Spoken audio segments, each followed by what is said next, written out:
You're right guys, it's Capgun Tom here and I'm back for another episode of Road to Glory, and today we will be continuing on with our Barclays Premier League team that we started in the last two episodes. Anyway, you can see here the trade pile is pretty much stuffed full of bronze stuff. I open a whole load of bronze packs and that's pretty much all I do on this account now, is just take the contract cards out of the packs and then put the fitness cards and everything into the trade pile and sell them off for a couple hundred coins, make a bit of profit, contract my players and all of the other jazz that goes with it. Anyway, we go off and make our first signing for this episode. You can see me here bidding on a Vincent Kompany, and eventually he does expire and we do win him for a half decent price, so we will be able to sell him on for more when it comes round to end up selling this team, which is always good to see. Anyway, we pop him into our team, getting rid of Shana there as you can see, and he looks pretty beast in there, but I have a few little complaints about him, as you'll probably see in the next couple of episodes.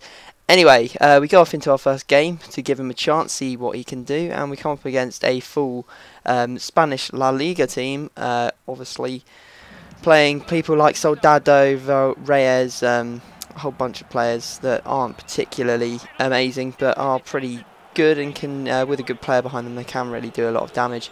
But we did take the lead early on. You can see here winning a penalty, Roulette being blocked off by one of his players, and Risa steps up and happily smashes that one into the back of the net. I do love John Arne Risa, he's always been one of my favourite players, despite having played for Liverpool, you know, back in the day.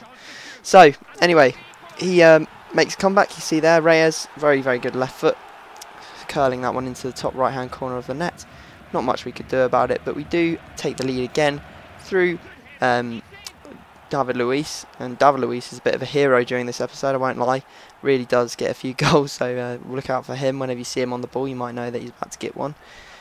But this guy just seemed to continue pushing me, and despite trying to take him out there as he went through on goal, he still managed to push through and get an equaliser. So 2-2 at this point, and I was starting to wonder what I would have to do to actually end up beating this guy. And the reply, or the answer, came through a horrible tramp goal, I won't lie, through Gareth Bale.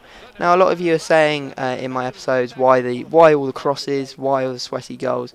It's just the nature of the beast. You know, the longer FIFA's out, the more people know how to defend, how to exploit things like containing, etc, etc, and it becomes a lot more difficult to win, and I'm not someone to play to lose. So if it means that I do occasionally have to put a couple of sweaty goals in to take a victory, I will do it. I'm not going to stop myself from winning games. That's just stupid. And I challenge anyone to actually, you know, come on and show all the goals that they score and then not have scored a couple of sweaties.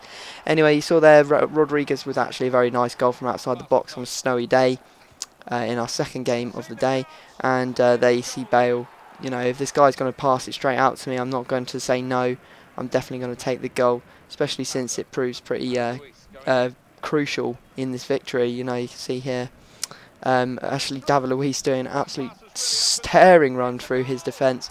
You saw him get the ball on the halfway line and you see him run all the way through and actually end up getting the goal. So you know, every goal really does count, and that was a very nice goal by David Luiz. I was surprised he didn't get man of the match actually, but we win that one 3-0, so that was a pretty good result. And we go off to make our next signing, and that signing is the man with the forehead, Gervinho. We got him for a good price, 1,100 coins in a 4-3-2-1, which is our formation. And it was actually it was good enough for me to actually buy him. I mean, prices nowadays are ridiculous. You can make a really very strong team for practically no coins at all. I mean, back when this game started, I remember Gervinho being like 10,000 coins.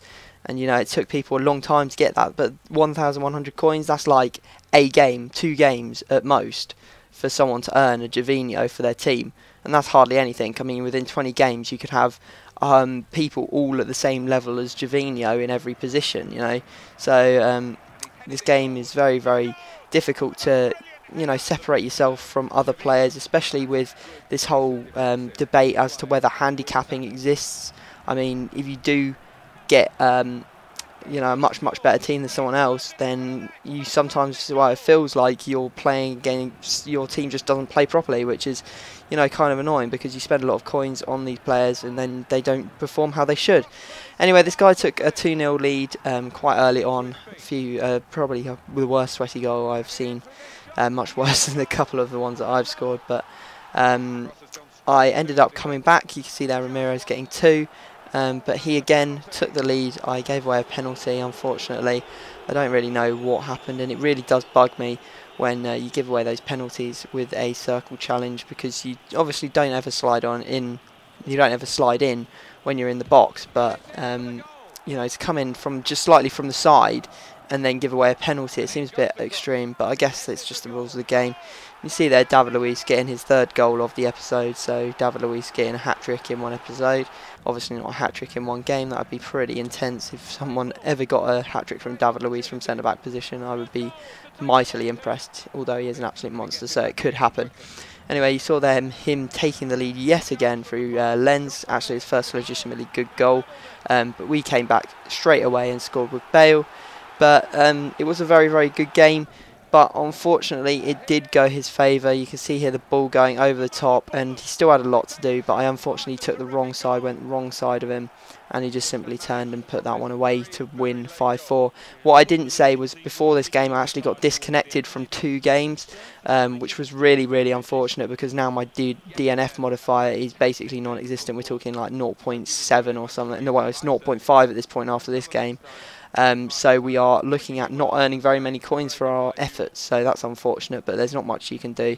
I mean, my internet at home is pretty poor now that I've moved back from Nottingham. So yeah, guys, I hope you've enjoyed this episode. Please leave a like if you have. I will be back, I think, tomorrow maybe for another episode, and I will see you all then.